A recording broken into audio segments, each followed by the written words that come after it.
The stone struck Max between his shoulder blades with a sickening thud, and for the first time in 5 years, the German shepherd's legs buckled.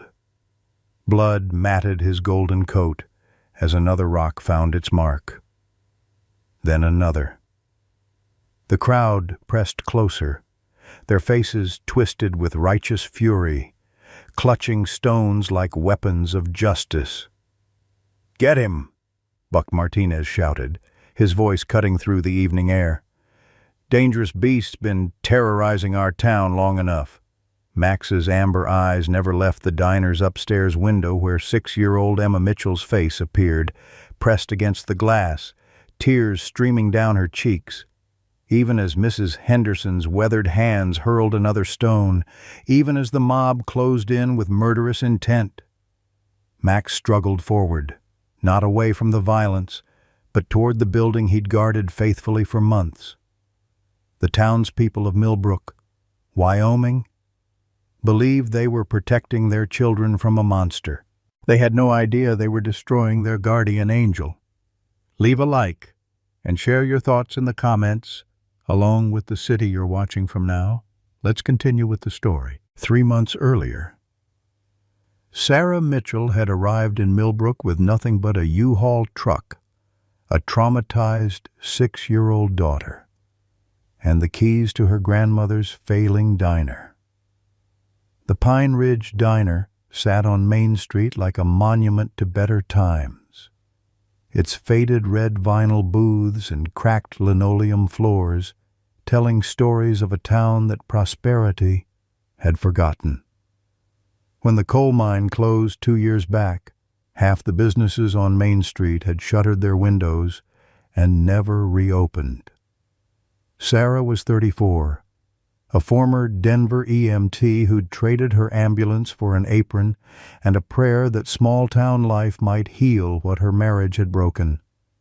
Her daughter Emma hadn't spoken a full sentence since the divorce 6 months ago, communicating only in whispers and worried glances.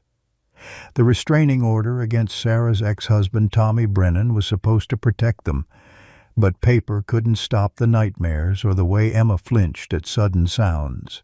The diner was Sarah's inheritance, and her last hope rolled into one.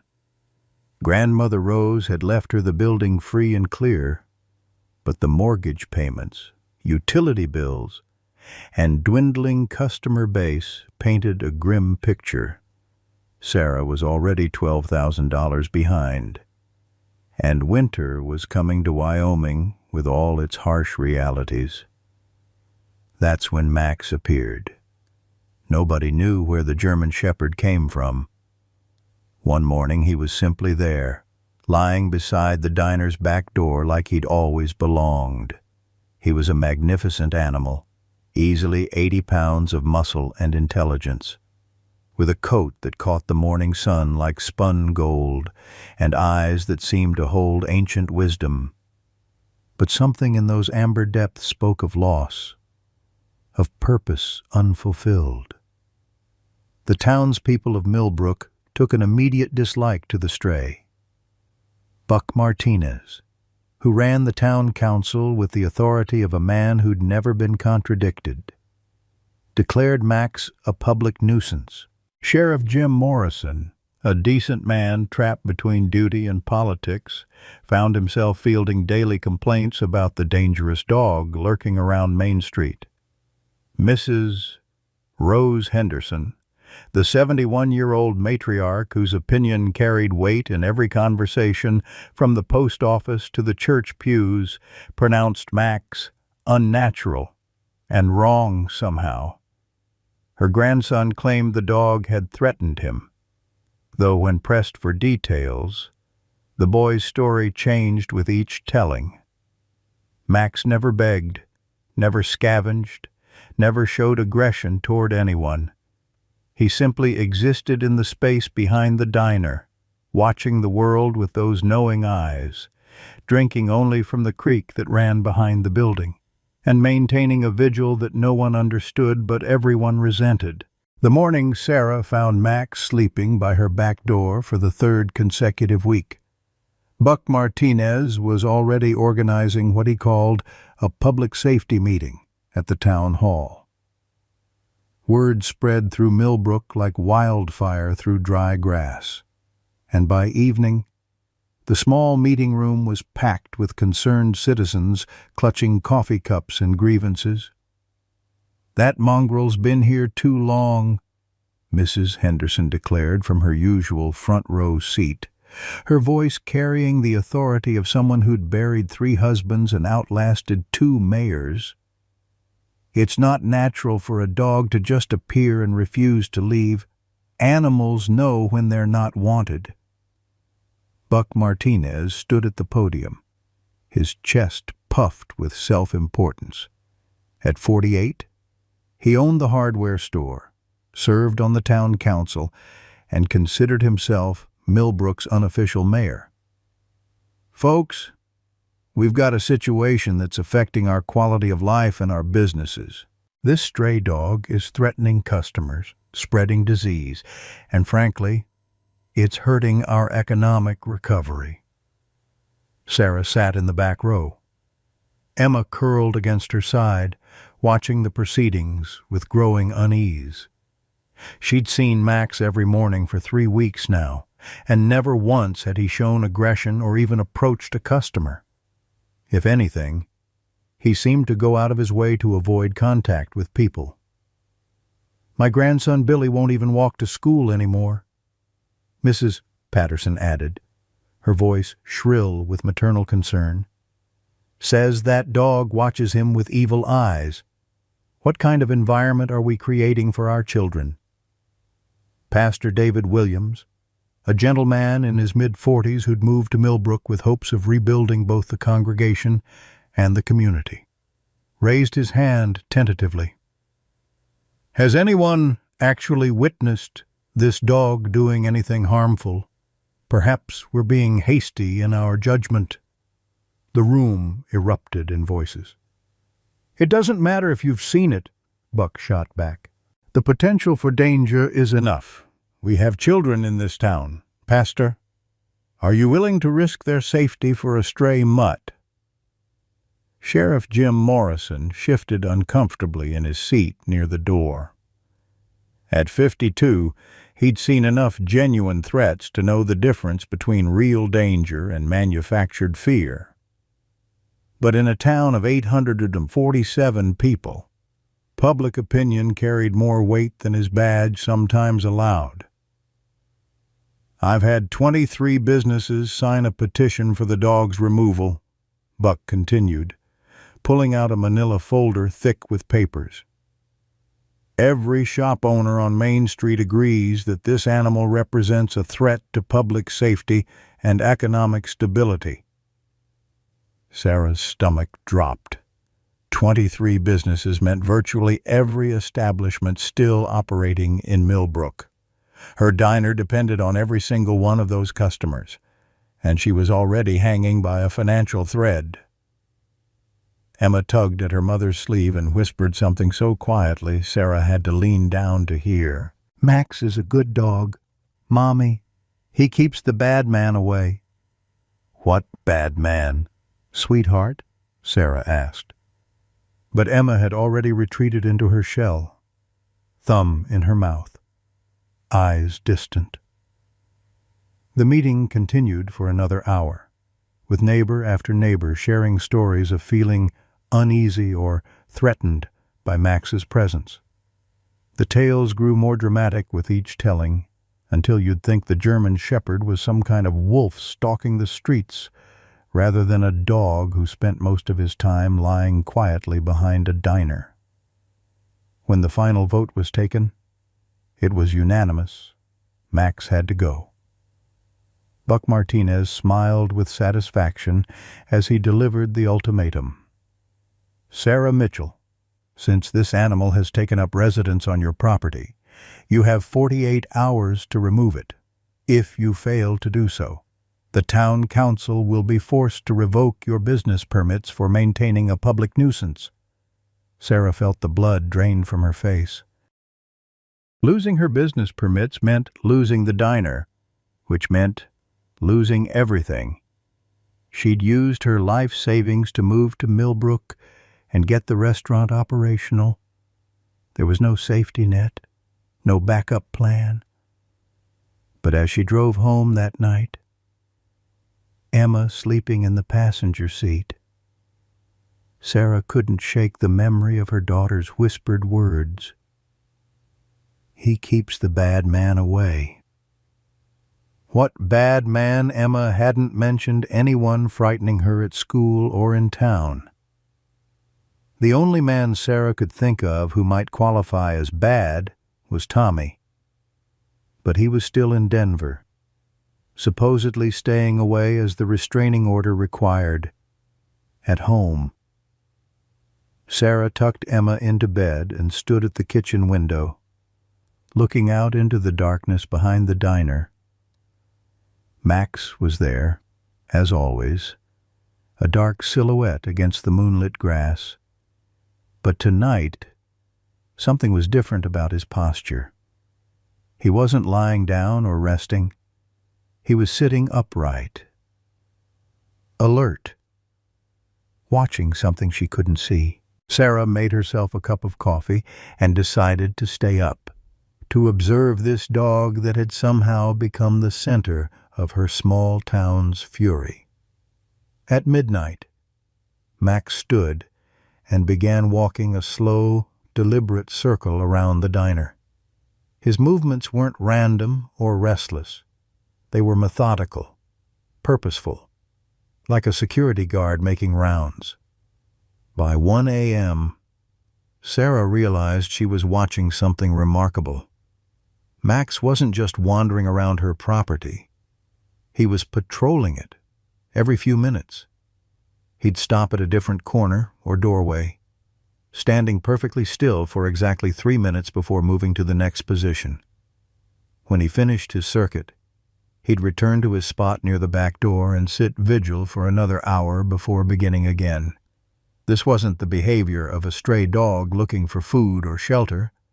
This was the behavior of a trained animal performing a specific duty. Sarah's EMT training had taught her to observe details others might miss. And what she was seeing didn't match the picture Buck Martinez and the others had painted. Max moved with military precision, his head constantly turning to scan for threats, his body language alert but not aggressive. Around 2:30 a.m., Sarah's observations were interrupted by movement at the edge of her property. A figure in dark clothing was approaching the diner's supply room, moving low and quiet through the shadows. Sarah's heart began to race as she realized she was witnessing an attempted break-in, but Max had seen the intruder long before Sarah did. Without making a sound, the German shepherd moved to position himself directly between the would-be thief and the building. He didn't bark or growl. He simply stood there, a silent guardian making his presence known. The intruder saw Max immediately and froze. For a long moment, the two figures stared at each other across the darkness. Then, without attempting to approach any closer, the person melted back into the shadows and disappeared. Max watched until he was certain the threat was gone, then returned to his post near the back door. But this time, instead of resuming his patrol, he walked to the old oak tree behind the diner and sat facing it for exactly 3 minutes, as if reporting to someone invisible.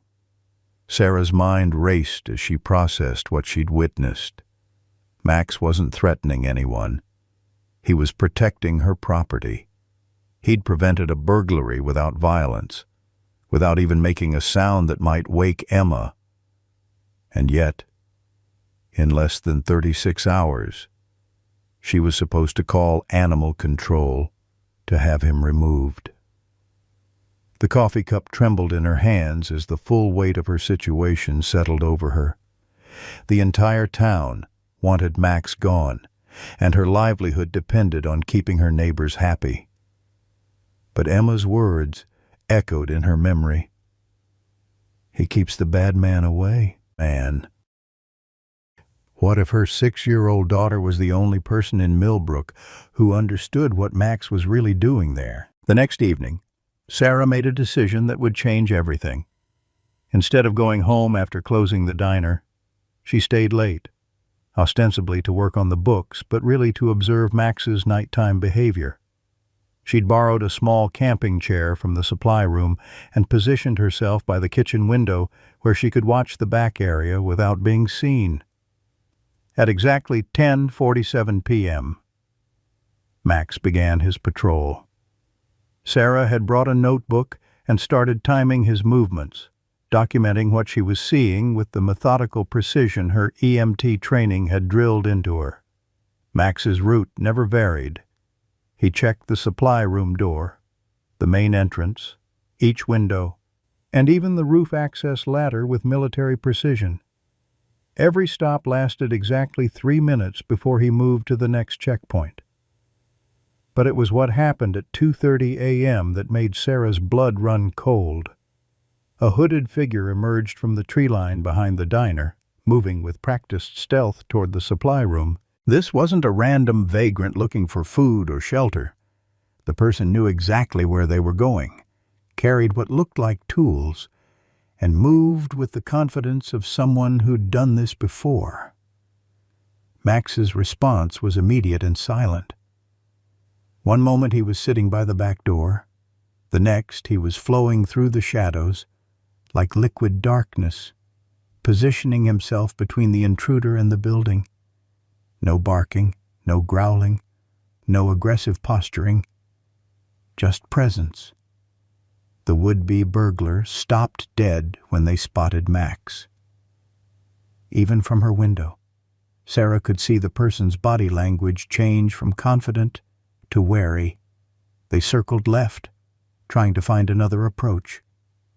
Max mirrored the movement, always maintaining himself as an obstacle. When the intruder tried going right, Max was already there, cutting off that avenue as well. After 5 minutes of this silent dance, the frustrated burglar gave up and melted back into the darkness. Max watched until he was certain they were gone, then did something that made Sarah's heart skip a beat. He walked to the old oak tree behind the diner, sat down facing it, and remained motionless for exactly 3 minutes. It was the same ritual she'd witnessed the night before. And suddenly Sarah remembered her grandmother's stories about that tree. 5 years ago, during the tornado that had devastated half of Millbrook, something terrible had happened there. Someone had died trying to protect the people who'd taken shelter behind the diner.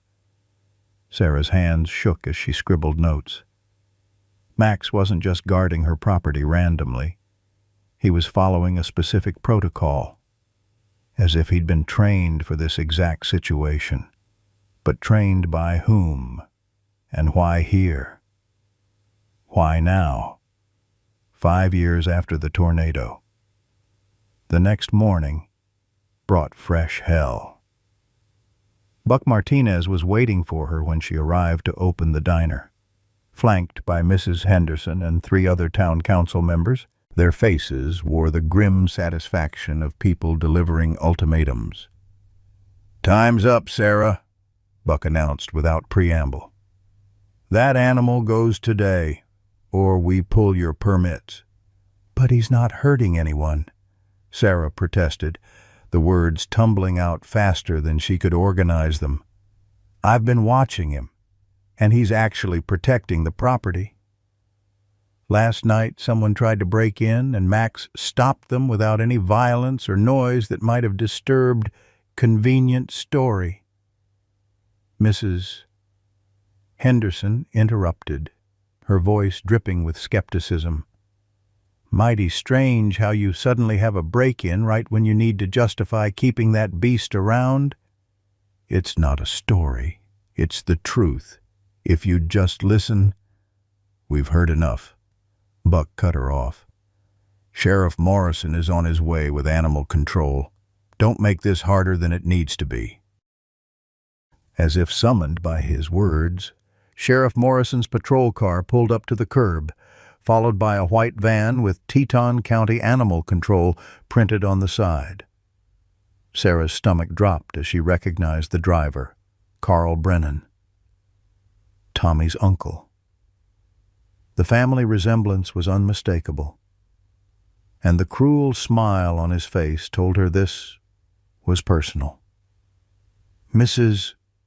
Mitchell," Sheriff Morrison said as he approached, his voice heavy with reluctance. "I'm sorry, but I have to enforce the town council's decision. The dog has to be removed from the premises." Emma chose that moment to appear at the diner's front window, her small face pressed against the glass. When she saw the animal control van, her eyes went wide with terror.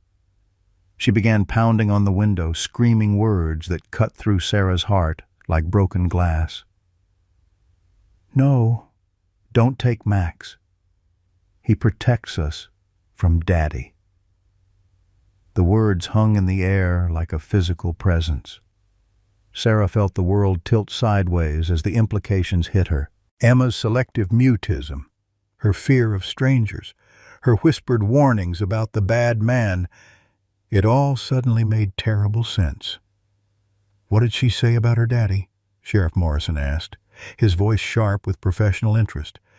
But before Sarah could answer, Carl Brennan was out of his van and moving toward Max with a catchpole, clearly eager to complete his mission. "Come on, dog. Time to go for a ride." Max didn't run. He looked at the approaching animal control officer, then at Emma's terrified face in the window, then back at Carl. For the first time since arriving in Millbrook, the German shepherd showed teeth. "Aggressive animal," Carl shouted, though Max hadn't moved from his position. "Everyone stay back. This could be dangerous." "He's not aggressive," Sarah said desperately. "He's protecting my daughter. Emma just said her father—" "Tommy Brennan's in Denver." Buck Martinez interrupted. "Has been for months, according to the restraining order." "Don't muddy the waters with family drama, Sarah." But Sheriff Morrison was studying Emma's face through the window, and his expression was troubled. 28 years in law enforcement had taught him to recognize genuine terror when he saw it, and what he was seeing in that little girl's eyes wasn't fear of a dog being taken away. It was the fear of a child who believed her protector was being removed. "Carl, hold up a minute," Morrison called out. "No delays." Buck Martinez snapped. "Council's decision is final. Remove the animal now." Carl Brennan grinned and advanced with the catchpole. "My pleasure." Max's body language shifted. Still no aggression, but his stance widened, his weight distributed for action. He was preparing to defend himself. But more importantly, he was keeping himself between the threat and the window where Emma stood crying. That's when Sarah noticed something that made her blood freeze. Parked across the street, partially hidden behind the post office, was a familiar blue pickup truck. She'd seen that truck in her nightmares for months after the divorce. Tommy was here. He was watching. And somehow, Max knew it. "Sheriff," Sarah said, her voice steady despite the terror clawing at her throat. "I need to show you something. Security footage from the past few weeks. Before you take Max away, you need to see what he's really been doing here." "No delays," Buck repeated. But Sheriff Morrison held up a hand. 5 minutes. Morrison said, "Show me what you've got." As they moved toward the diner's entrance, Sarah caught a glimpse of Max's eyes. For just a moment. The dog looked directly at her, and she could have sworn she saw understanding there. He knew she was trying to help, but he also knew something she was only beginning to grasp. Time was running out. And Emma's real protector was about to be taken away just when they needed him most. Sarah's hands trembled as she pulled up the security footage on her laptop. Sheriff Morrison and Buck Martinez crowding behind her in the diner's cramped office. The borrowed cameras Dr. Boo Rivers had installed were basic, but they'd captured everything she needed to prove Max's true purpose. "This is from 3 nights ago," Sarah said, fast-forwarding to 2:15 a.m. The black and white footage showed the back of the diner, peaceful and empty except for Max's silhouette near the door. Then, at the edge of the frame, a hooded figure appeared. "Could be anyone," Buck Martinez muttered, but his voice had lost some of its earlier confidence. They watched in silence as Max moved to intercept the intruder, positioning himself with tactical precision. No barking, no charging, just strategic placement that made breaking in impossible. The would-be burglar tried several approaches before giving up entirely. "That's not the behavior of a stray dog," Sheriff Morrison observed quietly. "That's professional security work." Sarah scrolled to the next incident. 2 nights ago, same time. Another attempted break-in, this one more persistent. The intruder actually produced bolt cutters, but Max's silent presence made them reconsider. And here, 4 nights ago, a third incident, same pattern. "These could be staged," Buck protested, though his argument sounded hollow even to himself. "By who?" Morrison asked. "Sarah's working 18-hour days trying to keep this place afloat. When would she have time to hire actors to break into her own diner? Outside." Carl Brennan was growing impatient, tapping the catch pole against his leg while Max watched him with unwavering attention. Emma had moved to the front door, pressing her small hands against the glass, tears streaming down her face. "There's more," Sarah said, pulling up footage from a week earlier. "This one's different." The timestamp showed 3:47 p.m. on a Wednesday afternoon. Emma was visible in the frame, having wandered behind the diner to pick wildflowers while Sarah worked inside. A man approached from the tree line, not hooded this time, but wearing a baseball cap pulled low over his face. Sheriff Morrison leaned closer to the screen. The man's build was familiar, his gait recognizable even in the grainy footage. "That's Tommy Brennan," he said quietly. The video showed Emma looking up from her flowers, her body language immediately changing from relaxed to terrified. She began backing toward the diner, but Tommy called out to her. Gesturing for her to come closer, Emma shook her head, continuing to retreat. That's when Max appeared in the frame like an avenging angel. He didn't run or charge. He simply materialized between Tommy and Emma, his presence so commanding that Tommy actually took several steps backward. The confrontation lasted less than 30 seconds before Tommy retreated into the trees, but the message was clear: he would not be allowed near the child. "Jesus Christ," Morrison breathed. Emma wasn't making up stories about a bad man. She was trying to tell us her father was stalking her. Buck Martinez had gone pale. "But the restraining order expired 6 weeks ago," Morrison said, his jaw tight with anger. "I checked the paperwork yesterday. Tommy's been legally free to return to Wyoming for over a month." Sarah felt the room spinning around her. 6 weeks. Tommy had been free to come after them for 6 weeks, and she'd never known. The court clerk was supposed to notify her of any changes to the restraining order, but somehow the message had never reached her. "Max has been protecting Emma from her father," Sarah whispered, the full truth finally crystallizing. That's why he never leaves. That's why he patrols at night. He knows Tommy's been watching us. Outside, the confrontation between Carl Brennan and Max was escalating. Carl had given up on the catch-pole and was now approaching with a tranquilizer gun, clearly relishing the opportunity to drug and capture the dog his nephew wanted removed. "We have to stop this," Sarah said, moving toward the door. But Buck Martinez grabbed her arm. "Hold on now. Even if what you're saying is true, the town council's decision stands. We can't have vigilante dogs deciding who's a threat and who isn't. There are proper channels for dealing with stalkers." "Proper channels?" Sarah's voice cracked with desperation. "What proper channels? The restraining order expired and nobody told me. Tommy's been circling my property for weeks, terrifying my daughter. And your proper channels have done nothing to protect us."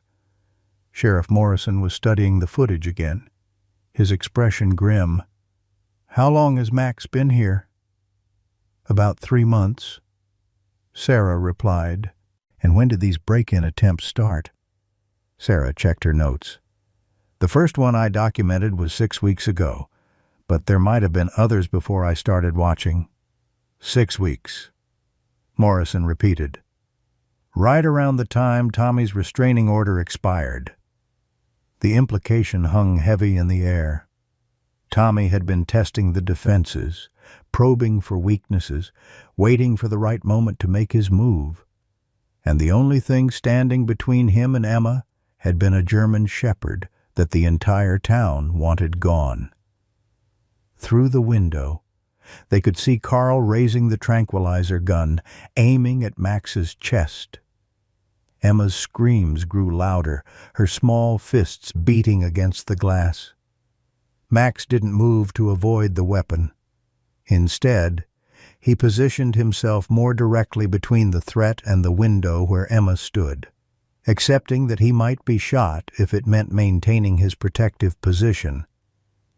"That dog's willing to die for my daughter," Sarah said, her voice breaking. "And we're about to hand her over to the man who's been stalking her for months." Sheriff Morrison made his decision. He pushed past Buck Martinez and headed for the door. "Carl, stand down." But Carl Brennan either didn't hear or chose to ignore the order.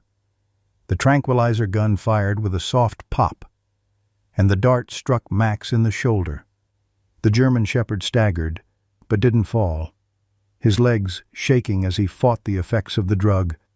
Emma's screams reached a pitch that seemed to shatter something in the air itself. "Max! No, don't let them take Max!" Sarah burst through the door, no longer caring about business permits or town council decisions. She reached Max just as his legs finally gave out, catching his massive head in her hands as he collapsed. His amber eyes found hers, and she could see him fighting the tranquilizer with every ounce of will he possessed. "I'm sorry," she whispered to him. "I'm so sorry. I should have understood sooner." But Max's gaze had shifted beyond her, focusing on something that made his pupils dilate with alarm despite the drugs coursing through his system. Sarah followed his line of sight and felt her heart stop. Tommy Brennan was stepping out from behind the post office, no longer hiding, his smile cold and triumphant. He'd been waiting for this moment, waiting for Max to be neutralized, waiting for his opportunity. "Hello, baby," he called out to Sarah, his voice carrying across the stunned crowd. "Miss me?" Emma's screams cut off abruptly, replaced by a terrified whimper that spoke of nightmares and trauma no 6-year-old should endure. Sheriff Morrison's hand moved to his weapon, but Tommy raised his hands innocently. "Easy there, Sheriff. I'm not breaking any laws. Just visiting my hometown. Maybe saying hello to my family."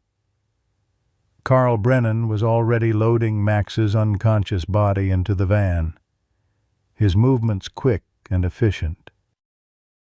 Within minutes, Emma's protector would be gone, and Tommy would be free to continue whatever twisted game he'd been playing.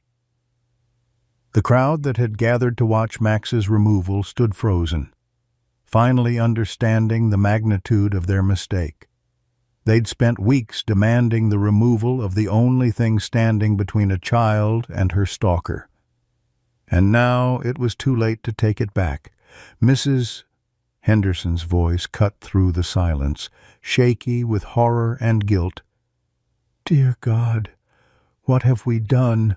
The tranquilizer should have dropped Max within seconds, but the German Shepherd was fighting the drug with a determination that defied medical logic. As Carl Brennan moved to lift his unconscious body into the van, Max's eyes snapped open, focused with laser intensity on Tommy Brennan's approaching figure. "Well, I'll be damned," Carl muttered, reaching for a second tranquilizer dart. "Dog's got more fight than I expected." But Max wasn't fighting for himself anymore. With Tommy in the open, everything had changed. The German Shepherd hauled himself to his feet, swaying from the drugs but somehow remaining upright through sheer force of will. His gaze never left Tommy, who was now walking casually toward the diner with the confidence of a man who believed he'd already won. "Sarah, sweetheart," Tommy called out, his voice sickeningly sweet. "We need to talk, you, me, and Emma, like a real family." Sheriff Morrison stepped between Tommy and the diner entrance, his hand resting on his service weapon. "That's far enough. Brennan, you're not welcome here." Tommy's smile never wavered. "I'm not breaking any laws. Sheriff, the restraining order expired. I have every right to visit a public establishment in my hometown." "Not when you've been stalking them for weeks," Morrison replied, but they all knew the legal reality. Without fresh evidence of an actual crime, his hands were tied. Emma had disappeared from the window, but her terrified sobs could be heard echoing from inside the diner. The sound seemed to give Max new strength. Despite the tranquilizer coursing through his system, he took a deliberate step toward Tommy, then another. "Call off your dog." "Sarah," Tommy said, his mask of civility slipping slightly. "Wouldn't want anything unfortunate to happen to it." That's when Buck Martinez, who had remained silent through the revelation of the security footage, found his voice. "Tommy Brennan, you get the hell away from this diner right now." The crowd murmured their agreement. Mrs. Henderson, her face flushed with shame and anger, stepped forward. "We may have been wrong about that dog, but we're not wrong about you. You're not welcome in Millbrook." Tommy's eyes hardened. "Funny how you all change your tune when it suits you. 5 minutes ago you wanted that mutt gone as much as I did." The words hit like physical blows. The entire crowd had been unknowingly doing Tommy's work for him, removing the one obstacle to his plans. Their collective guilt hung in the air like smoke, acrid and choking. Dr. Samuel Rivers chose that moment to arrive, having heard about the confrontation from his clinic down the street. He took one look at Max swaying on his feet and immediately moved to examine him. "This dog is severely drugged," Rivers announced, his voice carrying the authority of medical training, "but his vital signs are stable. He's fighting the sedative because he perceives an immediate threat." "The only threat here is that animal," Carl Brennan protested, but his words rang hollow now that everyone understood the real situation. Max took another unsteady step toward Tommy, his message clear despite his compromised state. The German shepherd might be drugged, he might be outnumbered, but he wasn't backing down from his post.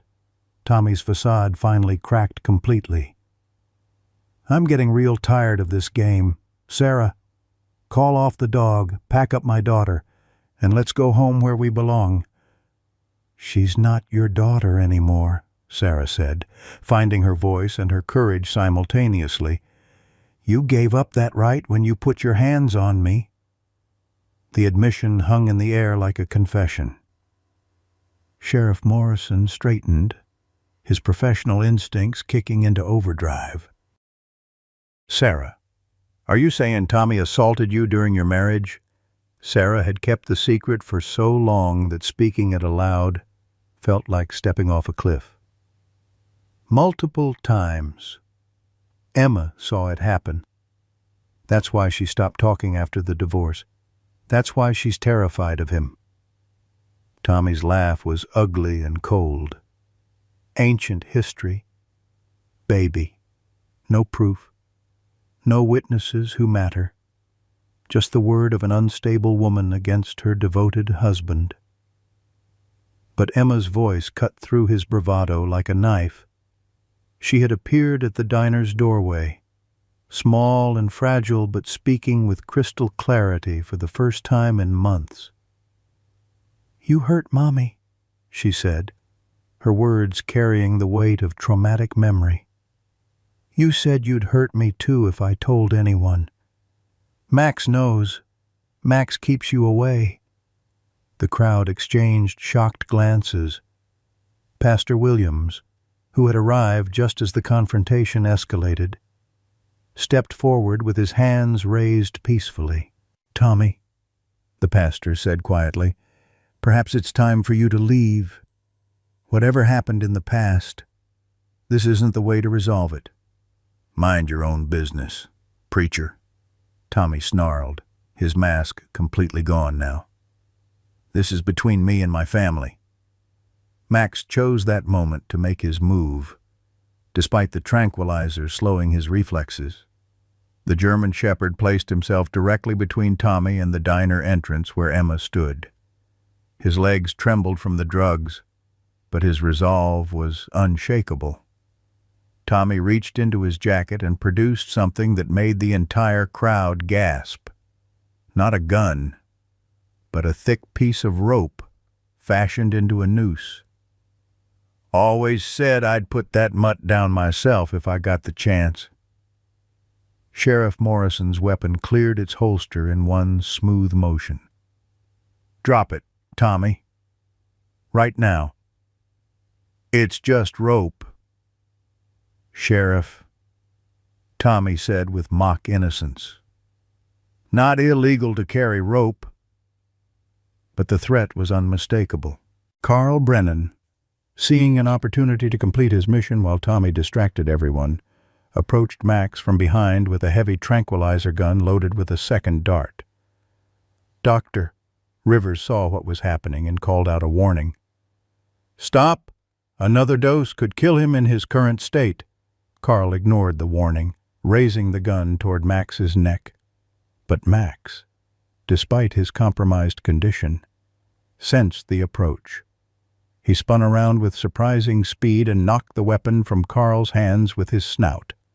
The crowd gasped as the tranquilizer gun clattered across the pavement. Tommy used the distraction to advance several steps closer to the diner entrance, the makeshift noose swinging from his hand like a pendulum of threat. "That's it," he said, his voice dropping to a dangerous whisper. "Game's over, Emma. Get in my truck. Now." Emma pressed herself against the doorframe, terror paralyzing her small body. Sarah moved to shield her daughter, but Tommy was closing the distance fast. That's when Max made the decision that would define everything that followed.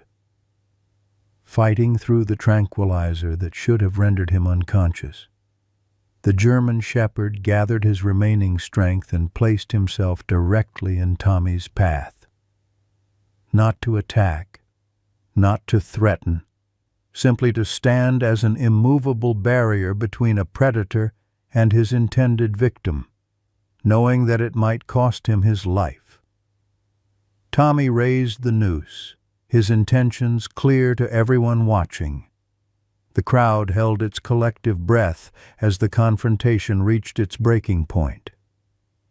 In that moment, every person in Millbrook understood they were witnessing something that would haunt them forever if they didn't act. Mrs. Henderson, the 71-year-old woman who had thrown the first stone at Max just hours earlier, stepped forward with tears streaming down her weathered face. "Not in my town," she said, her voice shaking with emotion and determination. "Not to that dog. Not to that child. Not anymore." Mrs. Henderson's declaration seemed to break the spell that had held the crowd frozen. One by one, the townspeople of Millbrook stepped forward, forming a protective circle around Max, Sarah, and Emma. Pastor Williams moved to stand beside Mrs. Henderson, his gentle face set with unusual determination. "Tommy Brennan," he said quietly, "I think it's time for you to leave our town." But Tommy's rage had reached a boiling point. Years of manipulation and control were slipping away, and he wasn't going down without a fight. "You people don't understand what you're dealing with," he snarled, the noose tightening in his grip. "That dog is dangerous, and my daughter is coming home with me whether you like it or not." Sheriff Morrison kept his weapon trained on Tommy, but the legal complexities of the situation were becoming clearer by the moment. Without an active restraining order and without witnessing an actual crime, his options for immediate action were limited. Tommy knew this, and his confidence was returning. "Here's what's going to happen," Tommy continued, his voice taking on the practiced tone of someone used to getting his way through intimidation. "Sarah's going to pack Emma's things. We're going to have a nice family conversation in private, and then we're leaving together. Anyone who interferes will be dealing with my lawyer." Max swayed on his feet, the second dose of tranquilizer beginning to take effect despite his superhuman resistance. His amber eyes were glazing over, but he refused to abandon his position between Tommy and the diner entrance. Even drugged to near unconsciousness, his training and instincts kept him upright. Dr.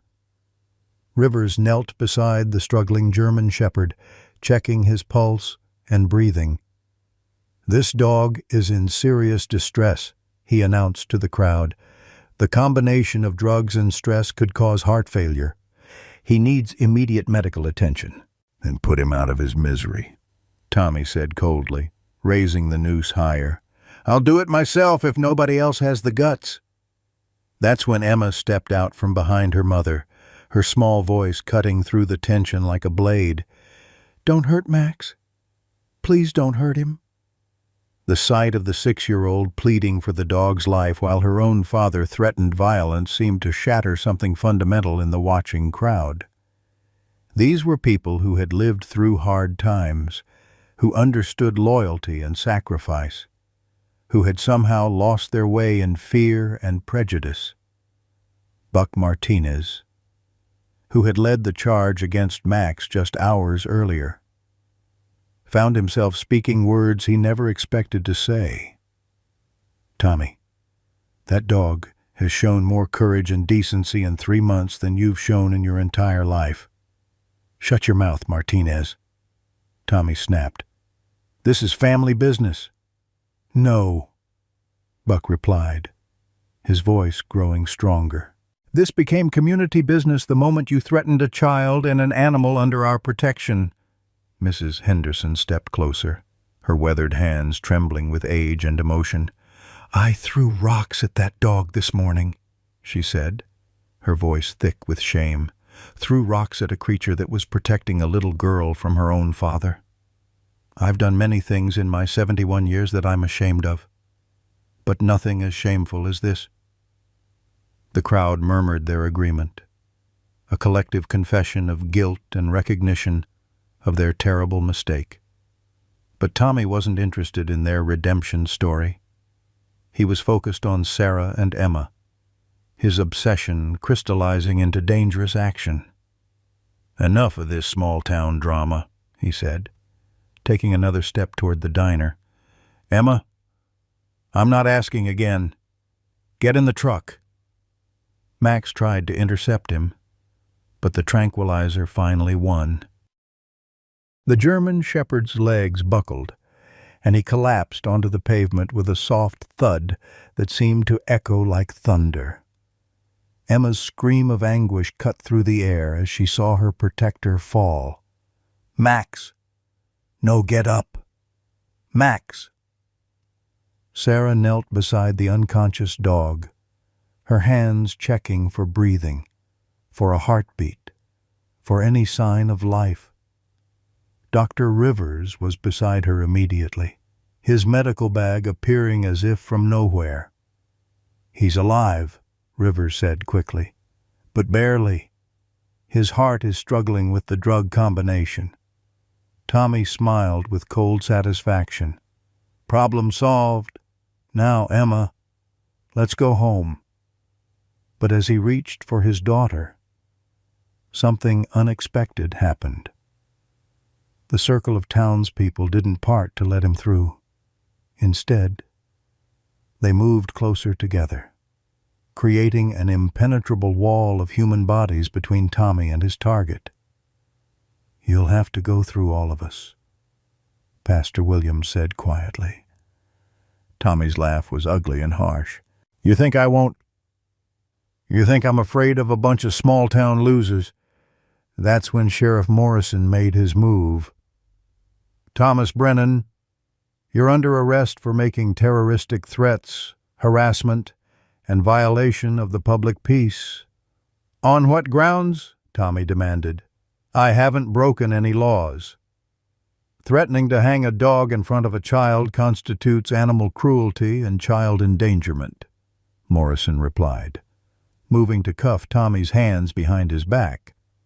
"And your verbal threats against multiple citizens constitute harassment under Wyoming state law." But Tommy wasn't going quietly. He jerked away from Morrison's grasp and pulled a hunting knife from his boot.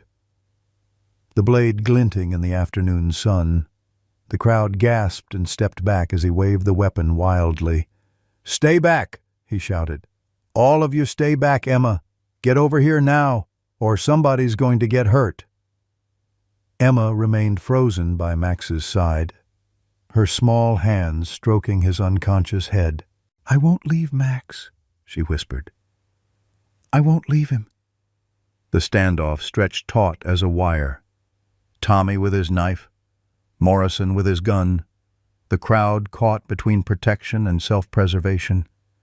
And in the center of it all, Max lay unconscious, his breathing shallow and labored. Dr. Rivers worked frantically to stabilize the German shepherd, injecting him with medications to counteract the tranquilizer overdose.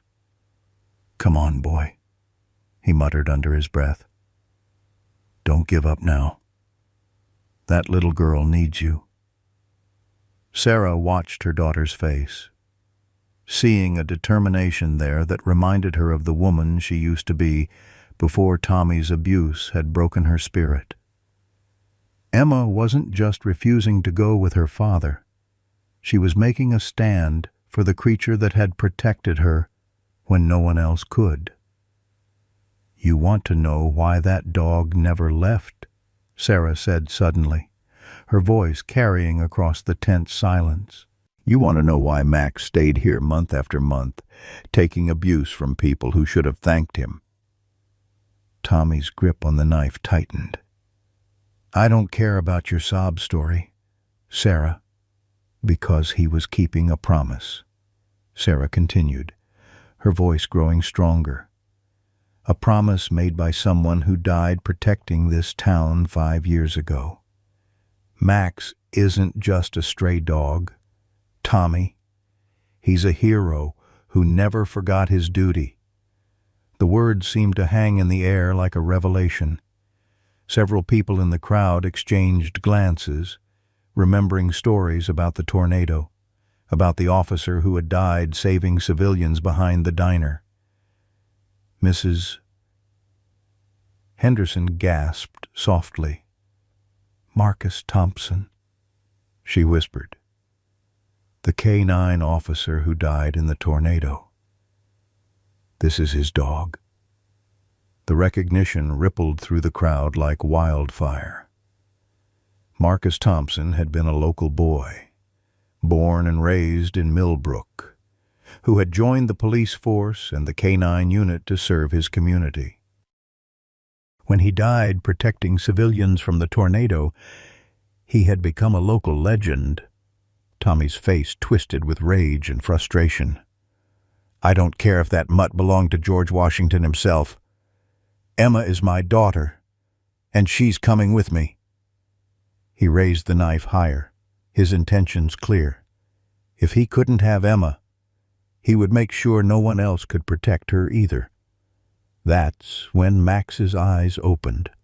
The German shepherd's amber gaze found Tommy immediately, and despite the drugs, despite the pain, despite everything he had endured, Max began to rise. It was impossible. Dr. Rivers himself said the dog should be unconscious for hours, but love and duty proved stronger than chemistry. Tommy's confident expression faltered as he watched the supposedly defeated dog struggle to his feet. Max's legs shook. His breathing was labored, but his eyes never left Tommy's face. "Stay down," Tommy commanded, as if the dog would obey him. "Stay down, you worthless mutt!"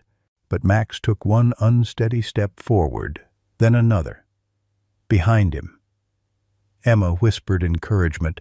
"Good boy, Max, protect us, just like always." The final confrontation was about to begin. Max's resurrection from near unconsciousness defied every medical principle Dr. Rivers understood. But the German shepherd was moving with purpose that transcended physical limitations. Each step was a monumental effort, his drugged system fighting against the tranquilizer's effects through sheer determination and an unbreakable bond forged 5 years earlier. Tommy's knife wavered as he watched the impossible sight.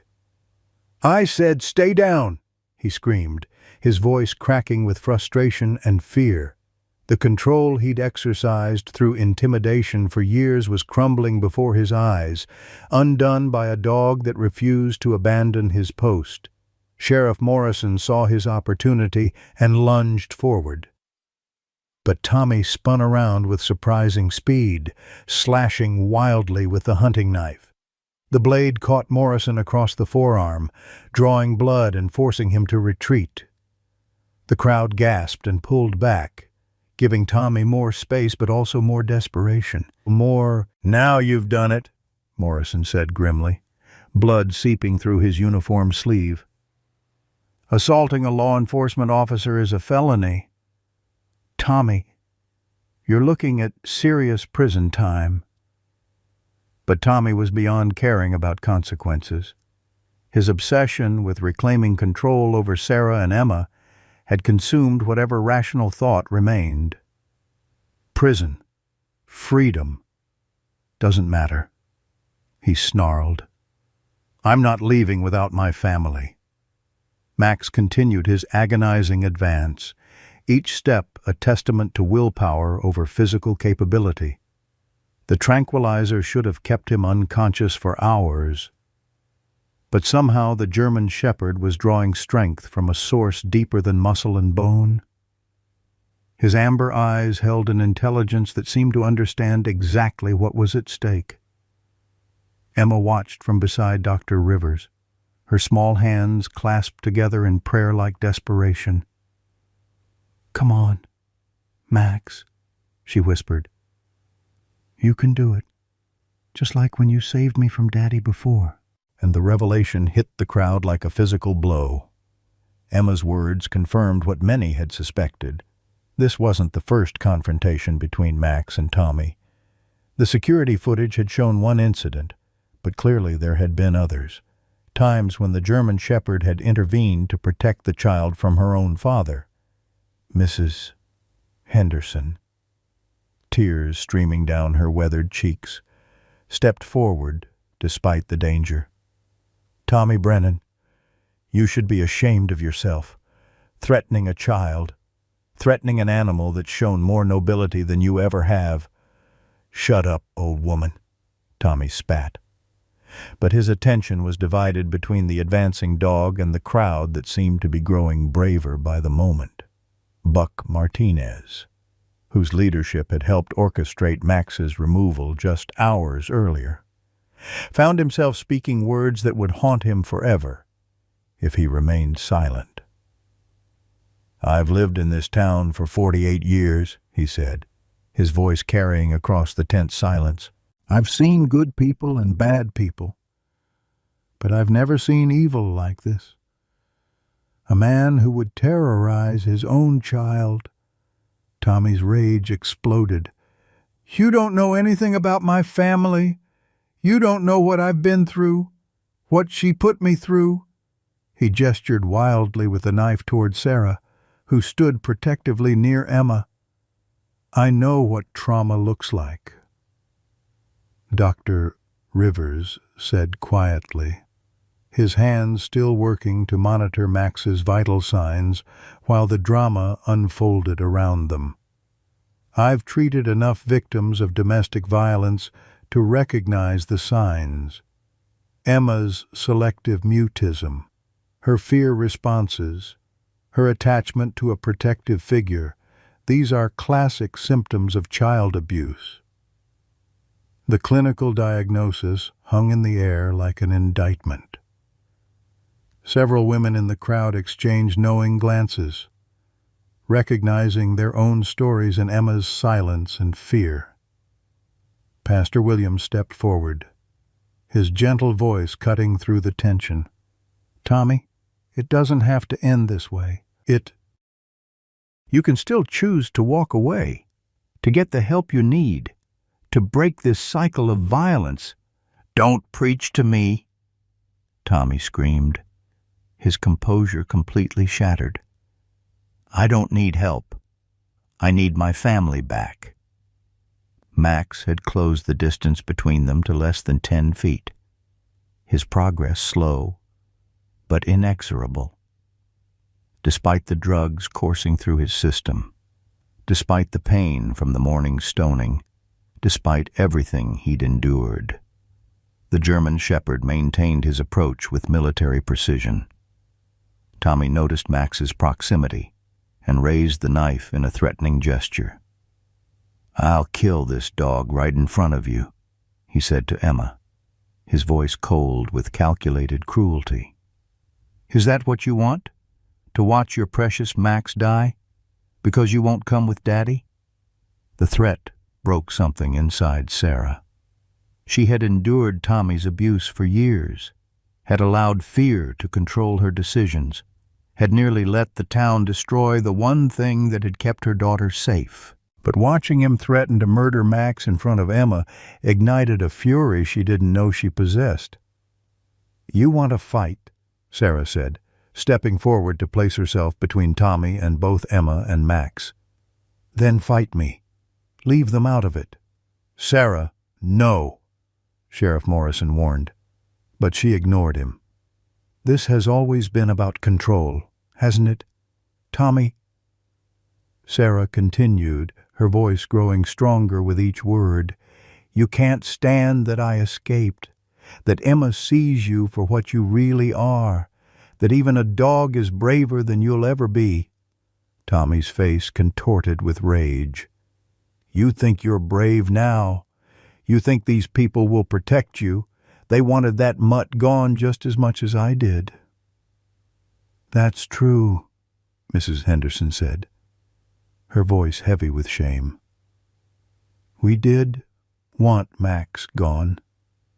We were wrong, and we'll spend the rest of our lives making up for it." But you're not wrong, Tommy. You're evil." The word hung in the air like a judgment. Evil. Not misguided, not troubled, not sick. Evil. Max chose that moment to make his final move. With the last of his strength, he positioned himself directly between Tommy and the people he'd sworn to protect. His legs were shaking from the tranquilizer. His breathing was labored. But his stance was unmistakable. He would not be moved. Tommy looked down at the German shepherd and laughed, a sound devoid of humanity. "You want to be a hero? Dog fine. Die like one." He raised the knife high above Max's head, preparing to deliver a killing blow to the drugged and defenseless animal. The crowd screamed warnings. Sheriff Morrison lunged forward despite his wounded arm. But everyone knew they were too far away to stop what was about to happen. Except for one person, Emma Mitchell, 6 years old and no bigger than a whisper, threw herself between the knife and Max's neck. Her small body covered the German shepherd's head as she screamed words that would echo in every witness's memory forever. "If you kill Max, you'll have to kill me too." Tommy's knife froze in midair. His own daughter, the child he claimed to love, was willing to die for the dog he wanted to destroy. The tableau was seared into every watching eye, a tiny girl protecting a wounded animal from her own father's violence. The silence stretched for an eternity before Tommy's voice cracked like breaking glass. "Emma, move. Daddy doesn't want to hurt you." "Yes, you do," Emma replied, her voice clear and strong despite her tears. "You hurt Mommy. You hurt me. You want to hurt Max. That's all you know how to do." The truth from a child's lips proved more devastating than any adult accusation. Tommy's face crumpled as he stared down at his daughter, seeing perhaps for the first time the fear and revulsion in her eyes. "I'm your daddy," he whispered, the knife wavering in his grip. "No," Emma said with heartbreaking finality. "Max is my protector. These people are my family. You're just the bad man who scared me." The words shattered whatever was left of Tommy's delusions. He looked around at the crowd of faces, seeing nothing but disgust and condemnation, understanding finally that his actions had isolated him completely from human sympathy. That's when the sirens began wailing in the distance. Someone had called for backup, and help was coming. But for Tommy Brennan, surrounded by people who had witnessed his true nature, there would be no escape from the consequences of his choices. The final reckoning was at hand. The sirens grew louder as 3 state patrol cars and an ambulance converged on Main Street, their flashing lights painting the afternoon in urgent reds and blues. Tommy's head snapped toward the approaching vehicles, and for a moment, the knife in his hand trembled with indecision. He was trapped, surrounded by witnesses who had seen him threaten a child and an animal with nowhere to run and no way to explain away his actions.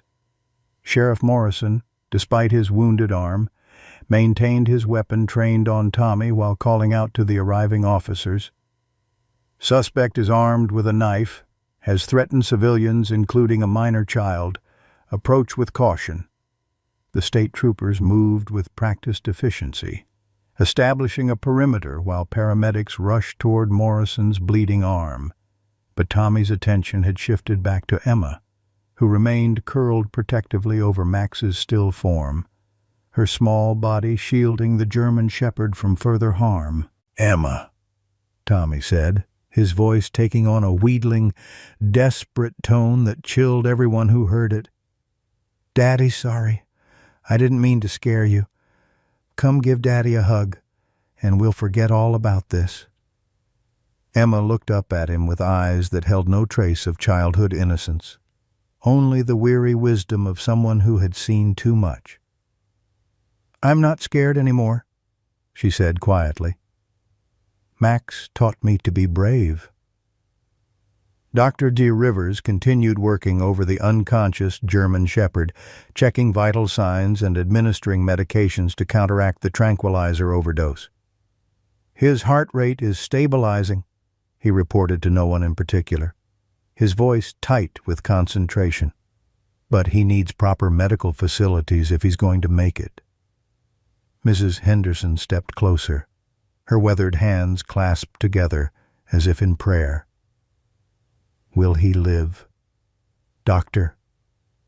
"He's fighting harder than any animal I've ever treated," Rivers replied, wonder creeping into his professional tone.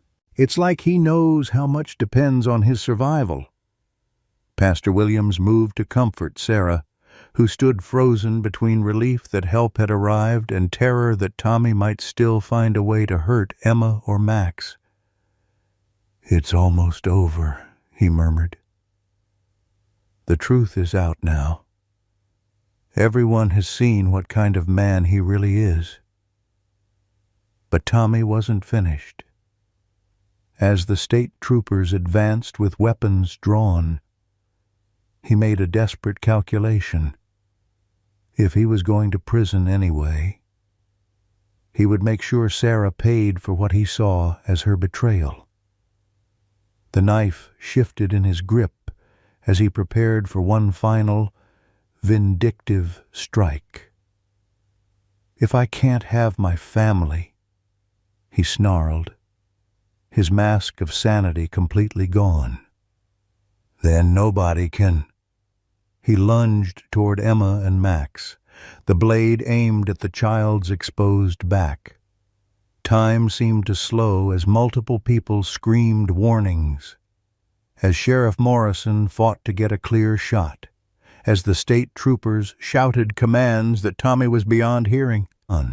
But Max, even drugged and barely conscious, sensed the attack. Some primal instinct deeper than training, stronger than chemistry, more powerful than physical limitation, drove him to action. The German Shepherd's eyes snapped open just as Tommy's knife began its downward arc. With a surge of strength that defied medical explanation, Max twisted his body and caught Tommy's wrist in his jaws, not to kill or maim, but to stop the blade from reaching Emma. The impact sent both man and dog tumbling across the pavement, the knife skittering away harmlessly. Tommy screamed in rage and pain as Max's grip tightened around his wrist, but the German Shepherd held on with grim determination. Even weakened by drugs and injury, Max's jaw strength was formidable, and Tommy found himself completely immobilized. "Shoot the dog!" Tommy screamed at the approaching officers. "It's attacking me!" But every witness present saw the truth. Max wasn't attacking, he was defending. His grip on Tommy's wrist was precise and controlled, designed to prevent harm rather than inflict it. The German Shepherd's eyes remained focused and calm, even as Tommy struggled frantically to break free. The state troopers reached them within seconds, weapons trained on Tommy rather than Max. "Release the suspect," the lead officer commanded the dog, as if Max could understand English. Incredibly, Max seemed to do exactly that. His jaws opened, releasing Tommy's wrist, and he immediately moved to position himself between the subdued man and Emma.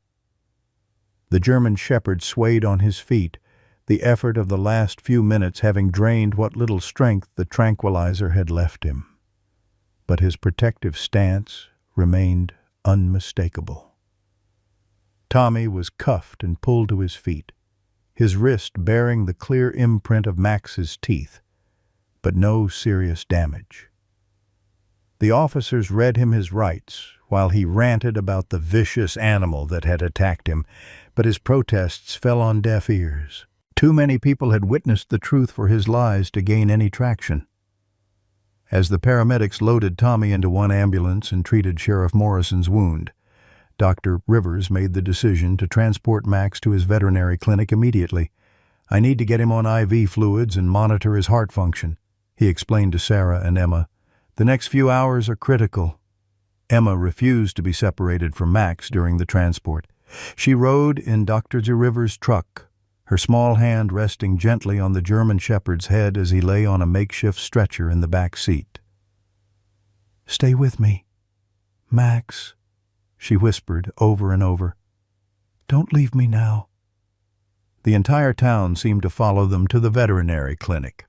Cars lined the street as people who had spent months vilifying Max now waited anxiously for news of his condition. Mrs.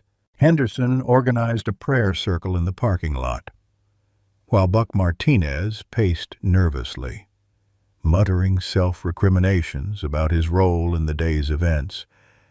Inside the clinic, Dr. Rivers worked with the focused intensity of someone fighting to save a life that mattered more than medical science could measure. Sarah held Emma on her lap in the waiting room. Both of them, exhausted by the trauma but unable to rest until they knew Max would survive. "Mommy," Emma said quietly, "will Max be okay?"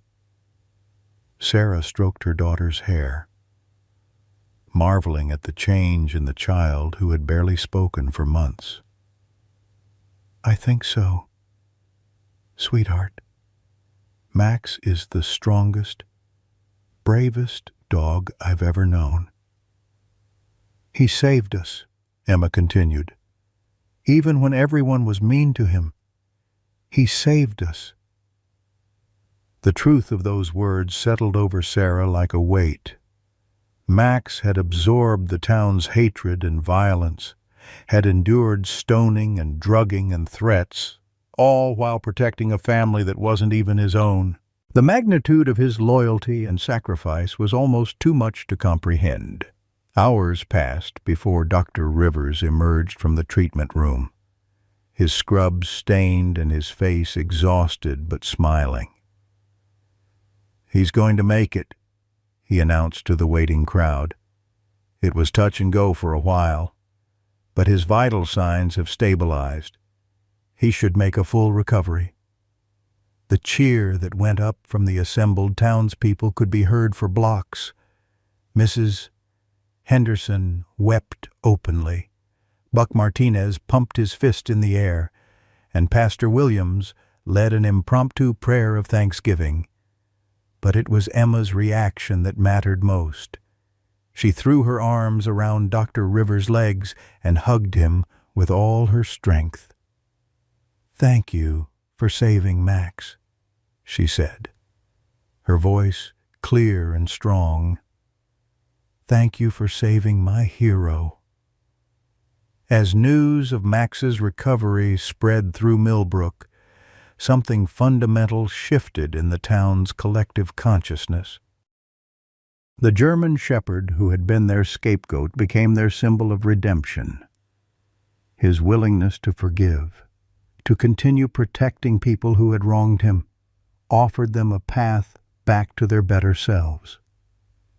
Over the following days, as Max recovered in Dr. Rivers's clinic, the transformation became complete. The same people who had thrown stones brought gifts, premium dog food, toys, blankets, and monetary donations to cover his medical bills. Children drew pictures of Max as a superhero, while adults wrote letters of apology that they left at the clinic's front desk. Sarah officially adopted Max, making permanent what had always been true in his heart.